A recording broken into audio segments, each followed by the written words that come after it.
Hey guys, what is going on? Vitaly Dubin is here. I'm super excited and grateful. I'm here in Poland. It's 1st of September, and right now we just finished the first European conference for CloudToken, and I'm sitting with my business partner, Ron, and the genius man behind CloudToken, the best CTO ever, Ronald Aai, who came all the way from Singapore to be here and support us here at the event. And I want to share with you here in this video as much information as possible so you understand what is cloud, what we are here to accomplish. So please pay close attention to what we're going to share right now. So Ronald, thank you so much. I appreciate your time and everything you're doing for this project. So I want to start this off and ask you, tell us in simple words, in simple language, what is CloudToken and why should people participate in the project?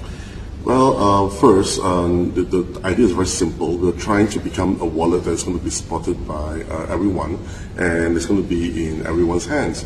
We're trying to change the world by getting everyone to be financially included, which means that they're unbanked as well. So it's a very big dream, very big goal. That's why we need a lot of people. And one of the ways to actually do it without a corporation controlling it is to make it become a social economy. That's why we actually choose this platform and this particular method to actually make this dream come true. Okay, so if somebody is out there and they want to download the app and use cloud, tell us about the project, like what it's all about, like what you're doing. So basically, you can actually just go to App Store, Apple App Store and Google Play. Please only download from these two places, not any other websites. We are hitting our 1 million mark soon. And app downloads? Yeah, app downloads. Wow. So actually just not app downloads, it's about more users, right? So there are a lot of phishing websites and a lot of people targeting us, our members. So please only download from the official stores, Apple and Google stores. And it's a particularly hard thing to actually do, to actually get into the Apple store. Right. It took us a long time and a lot of work with Apple directly to actually get it in. Yeah. However, we got it in, but we're missing certain parts. But we're getting it fixed very soon for the legal conformity that Apple needs. So we're actually following through the step, and we're working hand in hand with the necessary authorities and of course with Apple to actually make it happen. So now they download the app. Okay, what they're doing, how they're interacting with cloud. So basically, there are two parts in Cloud Wallet now. The first part is actually either you are a partner, or you are a consumer or a member, or just a customer, right? So for our 1 million existing partners or members, you actually build a business out from it, and that's where the affiliate program kicks in. Basically, you participate in projects like Jarvis to actually, which is a wealth management project that can actually help you change your life. And the other part of it is actually more on the customers. So we actually have a project called the Cloud SIM, and that basically provides free data service to virtually everyone in the globe. And the way we are doing it is actually not by giving it free and making it economically unviable. Basically, the consumers itself, they actually put in a deposit and we actually trade with this deposit, and whatever gains that we get from that actually pays for the data. So it is economically viable. It's not like, we're trying to kill the market and then we dump a lot of money and do stuff like that. We never do this type of things. From day one when we started Cloud until now, we never actually spent a lot of money on marketing as well. The leaders would know this, right? And most of it is through personal effort, because we believe there's no such thing as a free lunch, right? You need to actually work for it. And part of how Bitcoin started was actually, you can't actually buy Bitcoins then, right? You have to mine it. So we are actually taking this concept back into CloudToken to actually say that you can't actually buy CloudToken. There's no way you can buy it. You will not be listed in exchanges. You can only work hard for it by participating in projects and building your own structure. So that is how the whole entire project will be. And we're coming out also with a very interesting project called the Merchant Program. The Merchant Program is going to be an affiliate program whereby partners sign up merchants, and of course there will be a affiliate calculation from there itself, which is going to be also very logical, whereby the merchant itself do not need to pay for any merchant discount rate, which means that the NDR, like what all the other payment platforms have been charging. Okay, so if we are not charging NDR, how can we actually earn money, right? It's very simple, because we are actually dealing with crypto, and the crypto actually gets sent to our marketplace to be actually liquidated. And when we do the liquidation, there is always a buyer, there's always a seller, and we will charge 1%, right? So there's a 2% there, minus the tax that we are going to pay. Okay, probably that leaves a big chunk of it, right? And the chunk of it itself will be divided into two categories, and one actually goes to a pool whereby it actually compounds, and the other part of it actually given out as a affiliate payout. So it will be very cool, and I believe that with our million partners to sign up 20 million merchants, it will be a breeze, right? So our target, a target by March next year, we should hit about 10 million members. And 10 million merchants. Yeah, 10 million members. 10 million members and about 100 million, 10 million customers, and in 3 years' time, about 100 million customers. For members itself, we try to keep it to be around 1 million and 1.5 million or so. As is when there's too huge of a membership going on, it's difficult to actually expand in the other sectors. So we will put in a lot more limits, okay, on the participation of the partners, okay, but in Jarvis itself. So you mentioned all of the things. I want you to come back in a second to merchant, but you said that Jarvis, when they participate, it can change their life.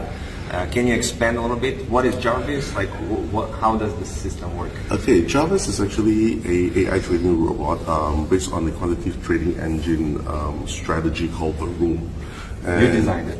I did not design it, but I actually wrote the platform. Okay. And the calculation is from a mathematics professor from the Referral Institute based in Singapore. He's a very brilliant man and written a lot of strategies on trading, and hopefully one day I can actually excite him over to give a talk in KL on trading strategies and quantitative trading strategies. So you take the Bitcoin and Ethereum, different coins, you put them on 32 insured exchanges. Actually, the simple way to say this is the room itself will actually calculate hotspots of what is hot and what is not, based on all the exchanges around that we are participating in or we are watching, and the different pairs there are. So basically, we're watching 16 pairs now. So you have 16 times 16. When you say 16 pairs, it's Bitcoin, US dollar. Yeah, 16 to 16, right? So you're watching all these pairs, and it's watching the indication graph, all right? Whether with the acceleration, particularly the acceleration of it, and we will actually based on the comparison of all of this acceleration, okay, and we will figure out which is the best pair to actually switch to. So you can think of it like a arbitrage, right? And the best quantitative trading strategy, the safest one, is actually called triangular arbitrage, which is based on a triangle. Ours is a 16-pair model. Wow! Right? So it could be more than a triangle. Yeah, it can be more than that. Yeah. So like Bitcoin to dollar, dollar to yeah. So actually it goes then, but you see, 3 is not really a lot. But the triangular arbitrage actually is designed for forex. All right, because forex you don't have so much of pairs that you can actually play with. right? But in crypto itself, you have thousands of pairs, right? But we're only watching the 16 core ones, right? And of course, there will be a huge potential to switch between each and every one of them. Which the main goal is to increase the quantity of each of the main quantity that the member put in. So just remember this, right? Our goal, our strategy is if you put in 1 Ethereum, you gain in Ethereum regardless of the price. So if you give me an Ethereum that's worth $220 and the market crashed, okay, and it goes 1 Ethereum, it goes to 160, our system won't care, because my job is to make sure that you get 1.x amount of Ethereum back. Okay, so and you have 200 of these Jarvises. Plus minus about 200 or so, because there's about 16 pairs running, and you need that amount to actually run. And each Jarvis actually is running 24 hours. And some, all through API. All through APIs, but some of them are actually hitting their performance target before 24 hours. And they will performance target can be 0.5%, 1%, depends. It depends on what the room actually calculates for them. So if there's this acceleration that it's like this, and it's supposed to actually hit, let's say 0.3%, right? And once it hits the 0.3%, it will just shut down and load the 0.3. Basically, the asset is then actually sent, or the profit is actually sent into the reserve pool. But we will not know how much this profit pool is until the end of the day, right? Remember that whatever you put in, you only get the next day. So basically, the profit pool itself, you have 24 hours itself to calculate how much we actually hit in the target. Is the profit pool you're getting once a day, the profit from the trading? Or so basically, we will actually calculate the reserve pool. If it hits 6, then we will put 6 into the profit pool until 12. Then anything else. That's in a month. Yeah, that's in a month. What about daily? Like daily itself is it varies. So you're thinking about each of the. That's why it's very difficult to calculate, because we have 200 overbots that is running at different intervals, and some of it are running, some of it are already finished, and some of it is overdue. So but every day you dump something into the profit pool. It's the day after. The day after. Yeah. Okay, so people participate in the project Jarvis later, or maybe other projects, but in this Jarvis you have trading going on, all these exchanges, 200 bots running, triangle trading, all of this craziness going on. Then the profits go into the reserve pool, and that is what is backing up the CTO, and the members actually get rewards in CTO. So tell us, what is CTO? What is CTO? And you told me it's not an ICO, it's not an STO, it's not an IEO. What is CTO? We can say that CTO is a utility-based asset that we use in our own ecosystem.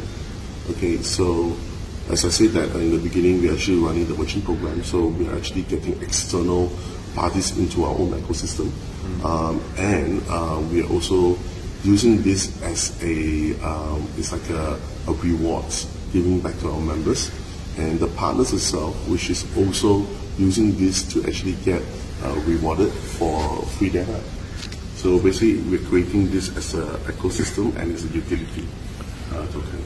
Of course, later in the stage whereby I shared a bit yesterday in the event itself about charity work, right? So one of the things that I always want to do is to change lives. And if, for example, you look at a particular town, and the town itself, okay, they pay a lot for utilities like electricity and so on and so forth, right? But it's actually a poor area. So what we can do is, okay, through our vast number of members, and if a certain number of asset can be put aside into a compounding a pool that can generate revenue for this town, we can actually ease them off all the utilities. Okay, for example, free utility if you're from this town, free water, free power, free education, and things like that. Wow. And it's all supported by not donation. It's supported by a donation that generates profit. All right, so it's sustainable. Right. Donations is not sustainable at all. Okay, but a donation that generates profit, that is sustainable. So this is what we're trying to do.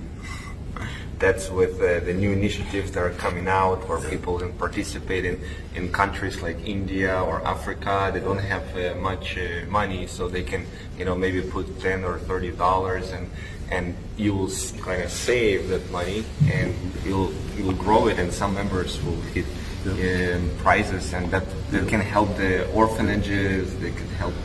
Yeah, even orphanages can actually start a pool by themselves. And by the way, this pool itself is actually through the Myke P platform, so that every single asset is tracked on the chain. There is no the owner from here, right? But there's only one recipient. Yes. Okay, so that is how it goes. It directly goes there. So us as a company itself, we set up this platform, and that is the benefactor. Okay, so people cannot buy CTOs directly, right? You're not an ICO, and they cannot buy from the company. You, like everybody else, you put your own assets into Jarvis and get the rewards in CTOs, right? Yeah. What determines the price? Like, people ask all the time, okay, they used to get C on exchange, they will never get listed on exchange. Explain a little bit why you never plan to list on exchange, and what determines the price. Okay, so let's break these two questions into two parts itself. The reason why we will never be on an exchange is, once you're on an exchange, your price is manipulated, which means that it's up to market forces, which is not what we want. It's the same thing is going to happen, like why Bitcoin. The first time when it hit an exchange, then all hell break loose. There's no more effort to actually mine it. It's all about greed. Right. Right? You can dump anyhow, which means that people would have a lot of money, that has a lot of money, they actually manipulate it. All right? It's the same way like we're manipulating the exchanges now. I can actually dump Bitcoin because I have a lot. Let's say I will dump 30,000 Bitcoins now. I will bet you at a market rate, if I will dump it, it will go down to 7,000. And I can do that. But what does it gain us? Nothing, right? Unless I still have a huge pool of USDT reserve that I can buy back up again. You imagine that, right? The manipulating factor of it. Right. In Bitcoin, it will be hard a little bit to do, but still it's doable. Yeah, I mean, with the number of assets that we have, we can do it. I mean, we used to do it, but we don't do it. How much we have? How much you have in the company? Basically, what happens is, okay, all the asset pools from all the members is equivalent to about 560 or so million. At the moment. Yeah, at the moment. Actually, day by day is a bit different. I saw it this morning. Yeah, this morning was about 560, I think. Yeah, 560-ish. Okay. Of course, it depends also on the price of Bitcoin. Of course. Right. Yeah. And, so the price of CTO is determined by, you said, several factors: the profits and the circulation. Yes. So when you look at a normal ICO, right? They rely a lot on total supply. Okay, because total supply itself, which is the whole 100% of the pie, they have to divide it, let's say 5% or 15% for the owners and so on and so forth, whatever, right? But we are not an ICO, so we don't have that pie itself. 100% of the total supply belongs into Jarvis or the CTO project itself. Okay, Jarvis is a project that actually you have to put funds. Okay, you think of it like a it's like a vault. Okay, but the vault will not release any of these CTOs unless you put in assets. In the technical term, we call it as a collateralized debt positioning. or CDP. You put in Ethereum assets in there, you will generate the CTOs. Okay, and when you take your CTOs and you want to change it back to Ethereum, it goes back out. So it comes back into the pool and CTOs goes out. So it affects the price. So that itself controls the price. What can cause the price to increase? More profits? If you have more assets going in without CTOs going out. More profits going in without CTOs going out. But CTOs go out anyway. Not really. So if, for example, if I were to make, because we have an ecosystem now. Okay, tell us about the ecosystem. Let's say CTOs is a utility token. People, it's not just, they take CTOs, turn into Ethereum, Bitcoin, whatever. How can they use it? What is the plan? So, for example, we are launching in a OTA very soon. Online travel agents. And we also do OTC for the merchant program, right? So now, let's say, for example, you will sign up a merchant and the merchant actually now can receive cryptos, right? So let's say every day he does about 10,000 in volume, all right? And that 10,000 actually gets sent to us and we actually do a liquidation for him. So 1% minus tax and everything, probably we will earn, let's say like $200, okay, from that. This $200 actually goes into the profit pool directly, not the reserve pool, but the profit pool. But there's no CTOs given out. That's from the fees, right? Yeah. So this is what we call actually the profit earnings from the ecosystem itself. And who are the ones that actually use this? The members itself. Because only the members itself have CTOs. The members goes to a merchant and spend the CTO, okay? So the CTO actually goes to the merchant, right? Right. And the merchant is just sent it to us, and we will actually liquidate it, okay? And CTO goes back to the pool, right? Yes. And the money goes To the merchant. to the merchant. To the merchant. But whatever that we earn goes to the pool. You said there is reserve pool and there is profit pool. What is the difference? So the reserve pool is a pool whereby we put it as a escrow or holding, okay, that will calculate, okay, the percentages for all the different type of projects.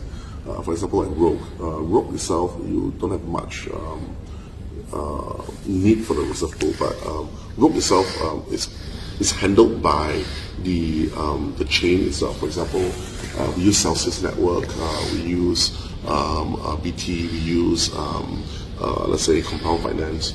It's all handled by this guy. So if you participate in the Rogue, you are able to check on the chain directly. Okay, but for projects like Jarvis itself, right?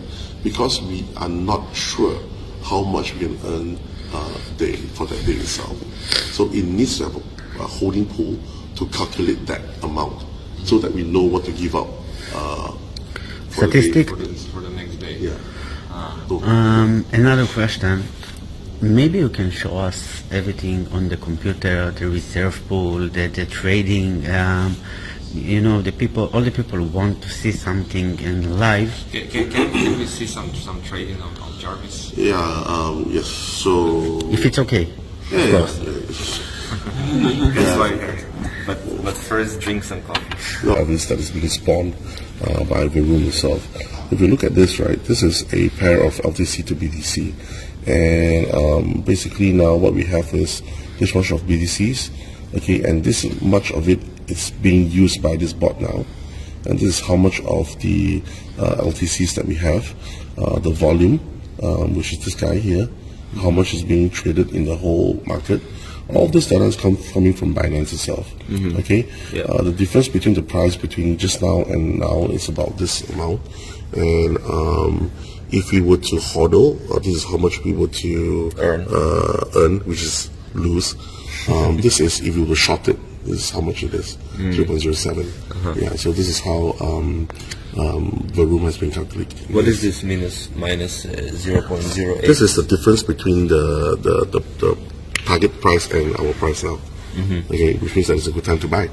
Right? Okay. Yeah. So look at this as well, right? So this is another. Each screen like this is Jarvis. Yeah, it's a Jarvis with Jarvis node. This one is ETH to USDT. So you can see that it's actually this is buying. So we actually bought Ethereum through USDT, This is how much of Ethereum that we have. 79,400. Yeah, and this is how much of USDT that is here. And yeah, this is the same thing as well. If you were to short sell, and this is to hodl. Okay, and that's the targets, yeah. Or it's right now. If you this too is if I were to short sell it, means if I were to quantitative trade it, and this is if I don't do anything, what will happen? Of course, we want this to be bigger than this number, right? Is there any live trades going on right now? Yeah, there's two actually. Yeah, two. Right here. Yeah, so this one for 1.4 million USDT on Ethereum. You sell in Ethereum, first of September, and 3 million, no, 80 Bitcoin, 80 Bitcoin, XRP, BTC.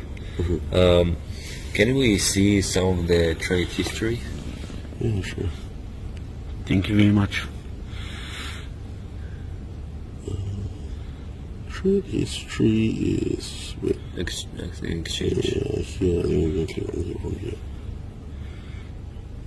Yeah, let's. Oh, it's down here. Sorry.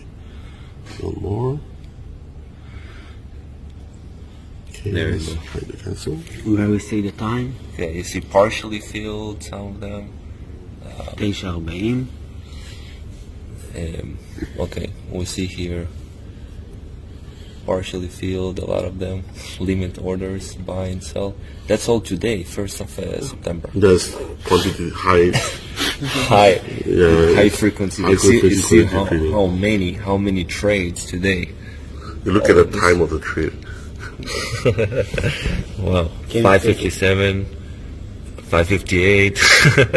It's like sometimes every minute almost. Like, see, wow, there's a lot of trading going on, and this is Trade history. the trade history. From That was the month to order month. history. The trade history is completed trades. Yes.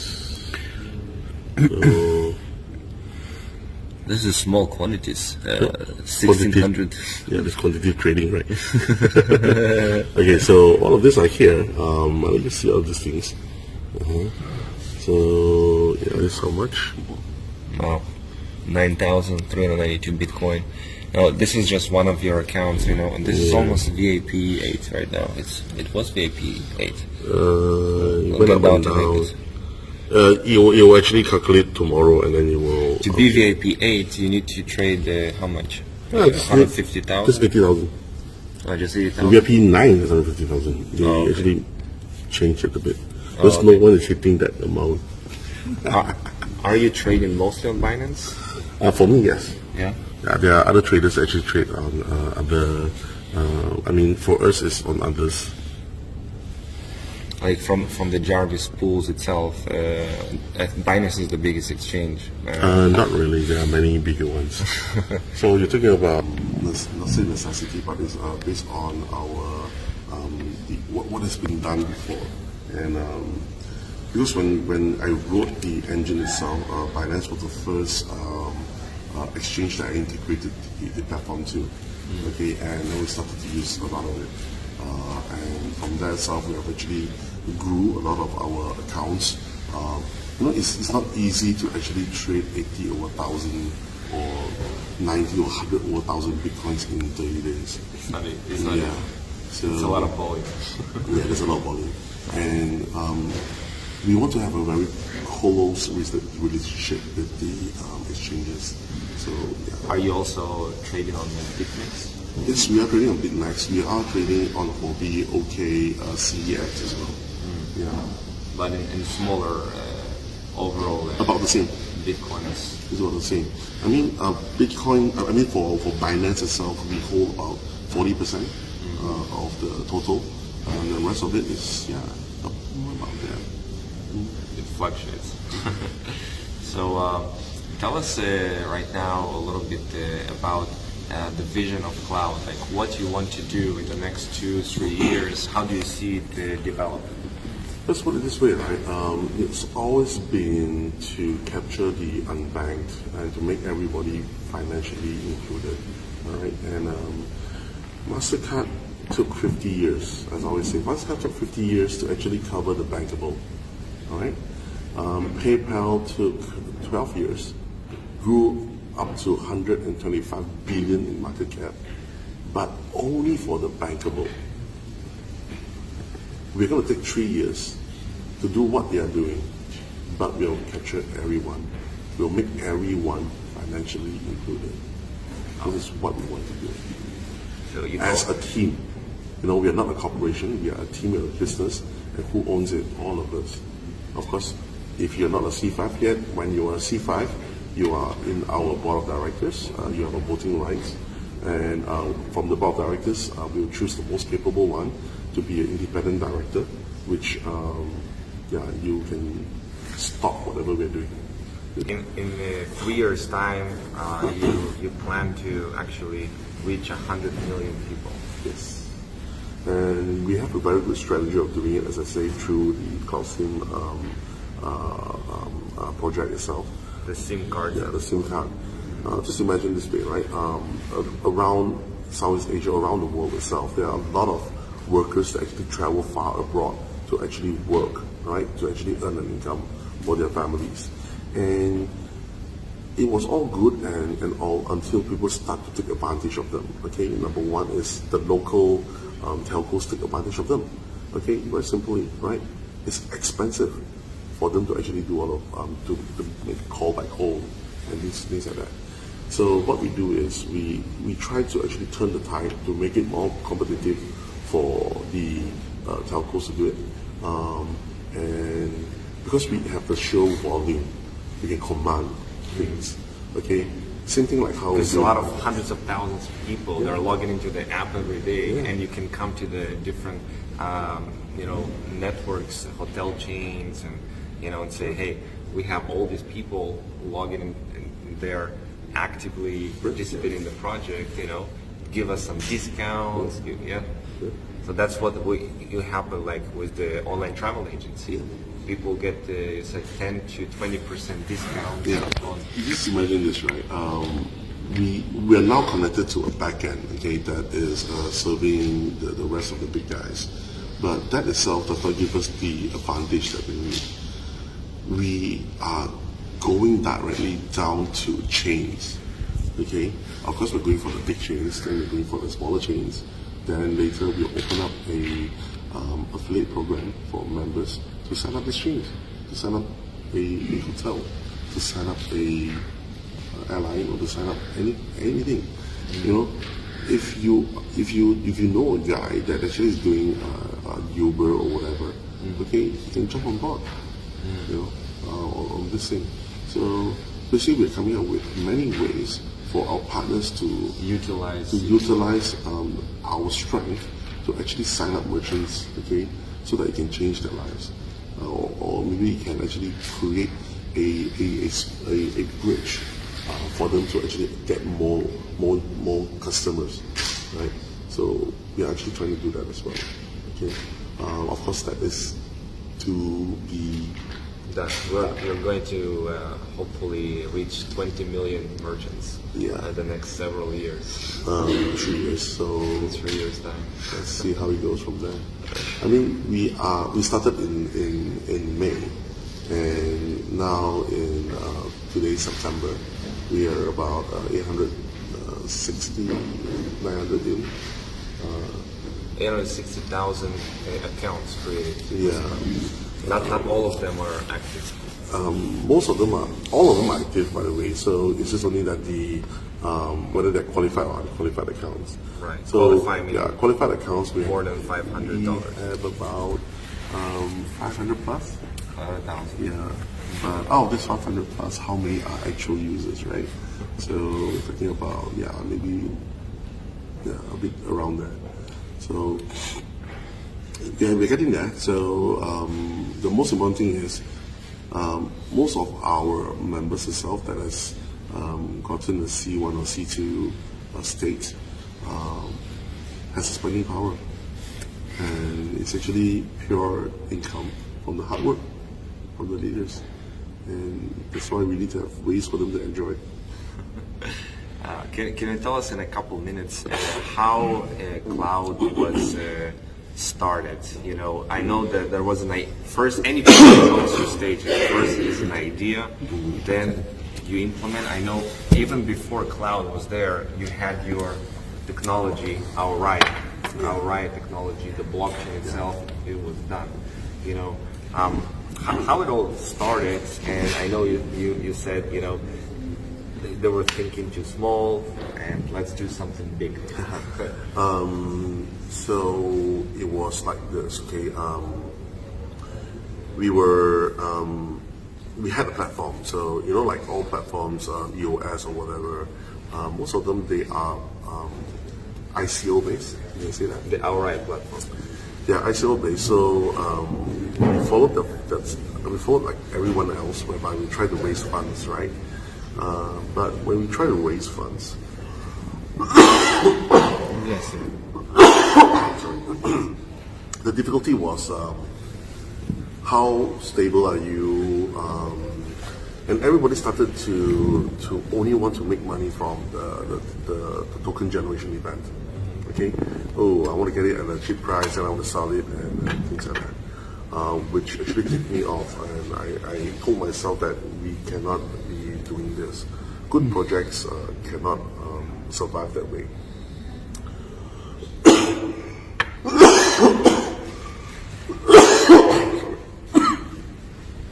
It's a bit dry. One more coffee? Yeah, water. Water. No, this is it.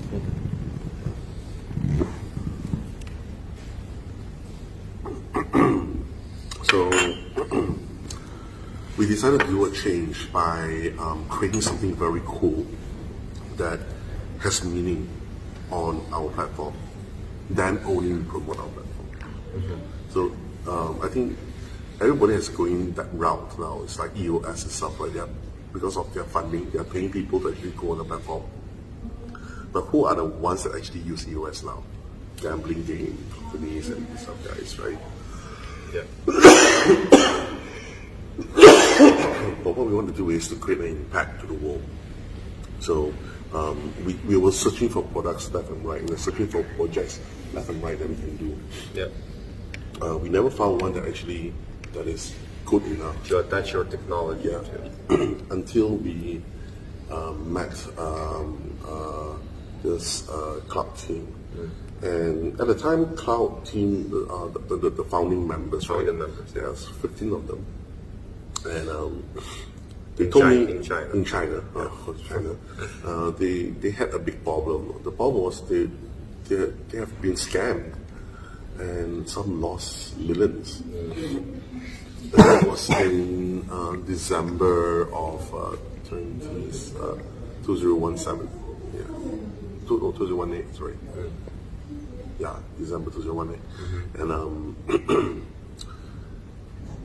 oh, sorry, it's in November. And it was they were saying that they want to have something different. They want to start their own, something different.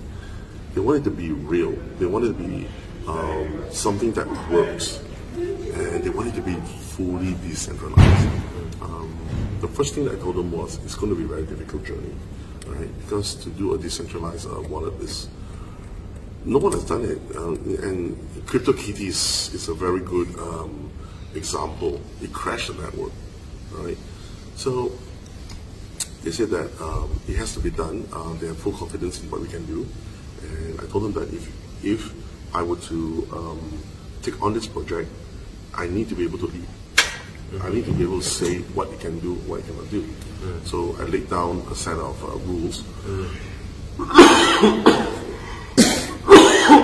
And of course, they all agreed in the first round, and we started doing it. By February, when we started to have the notion that we should be sharing more data, like in terms of how much of the users and how much of this and how much of that to the public, even how much we have received, they started to panic and say that, hey, this can't be done. You know, this cannot do. We can't do this. Nobody does this as well. That's why I say we are here to change the perspective of how projects is. Just imagine that everyone that actually put money into you, they are your business partner. You have the right to see the books. Right. Right? Right. And now you're withdrawing from that. How will people think? And from there itself, half of them actually left. So they were not willing to be transparent about everything. Yeah, so half of them left, and of course the most famous guy said that he has no association with us because he wanted to do an ICO, and I said that no, once you're an ICO then you're no different, right? So broke off. He seems to hate me a lot, but that's him. Only 5 you said left from the founder. Yeah, from the 5 left, but that's not the problem. The problem was there are certain responsibilities that all of this leader hold. All right, not just only marketing, but the BPO, the business process outsourcing, create the company, create this, create that. The legal part of it, everything else. I only handle the tech, right? Now you also handle this as well.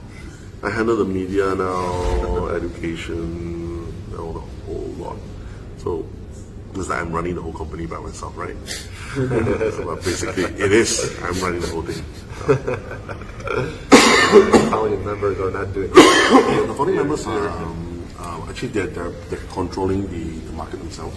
I mean, they are serving the market by educating the market. So that's one cool thing that I love what they're doing.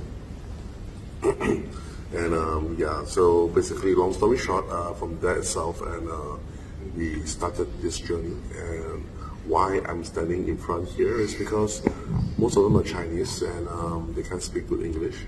And I draw the short straw. That's amazing story, and I understand that everything from the profit side pretty much goes to the profit reserve pool to increase the value of the coin, and it's not that the profit, some of it goes to the founding members. They all interested in the success of the project. Yeah, because I told them that the wallet or whatever you're being taught to know, okay, those are only the tip of the iceberg. All right, the whole entire project can be valued over 100 billion. Wow. You look at how PayPal is, right? What does PayPal do? It just takes in your credit card and just help you do a transaction. That is about it. They're 125 billion in market cap. Wow. And you look at what we are doing. You can be bigger than that. So yeah, those is what we're trying to achieve. A lot of people they doubt in the crypto space. They've been scammed in the past. The projects failed and everything. It's so refreshing to see that you are so genuinely and transparently doing things. And one word that you can say to people so they can relax and say, you know what, we're with you. Trust us. Well, I always say this: talk is cheap. Action speaks louder than words. So see what we're going to do, see what we're going to release, and from there itself, if you are willing, try us. We're going to do what you promised. That's the most important. And lastly, what are the next steps in the more immediate future, like next, maybe by the end of this year? What are the next plans? So clean up every mess that we have to release all the things that we promised by October. The big celebration event. Big celebration event. And by the end of the year, which is to launch the new UI and the dashboard as well.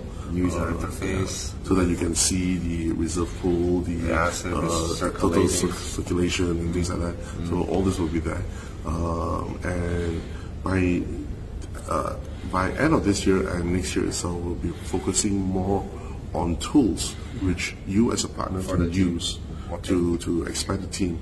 We're going to focus more on education and more on how to expand the business across all the countries. We are also going to have a venture capital arm that is going to invest in new technologies that will help all the members actually gain more asset. Yeah. Remember that we are all in this business, right? And The KL offices will be done. yeah, like KL offices will be done next month. Where like 50, 60 people will be working on. Yeah, but for us it's this, okay, our engineers, they come to the office or not, it's actually anywhere they are, they can just work. Yeah, so The merchant program, the OTA, user, yeah, a lot of things to come. yeah, a lot of things to come, and we have 40 engineers, so a lot of them are working on the OTA to get it ready. A lot of them are working on the a new engine that is going to really help us speed everything up. Okay, just think of it like a 2.0. Like next generation of cloud. I mean, we are moving the whole wallet platform into the pools. We already moved one, which is Ethereum. We moved to the pool already. The next is to move the Bitcoins and Litecoins and everything to the pool. So once we move to the pool, slow is just a thing of the past. I mean, it's still you're still affected by the whole chain, but at least now we can pay the pool to speed up things. Hey Ronald, thank you so much for sharing all this information. Guys, if you don't know who Ronald is, Google his name, YouTube, you find plenty of information about his background. He's a brilliant engineer in what he's doing, and I'm so grateful to be part of CloudToken. CloudToken. So grateful that you're leading the project, and so many exciting things are coming. So keep doing what you're doing. And we'll support you in any way that we can. And let's wish everybody, you and us, everybody, huge success with Cloud. Yeah, so we're going to have an event in October. Look for... Come to the event. Yeah, and come to the event. All right. See you guys.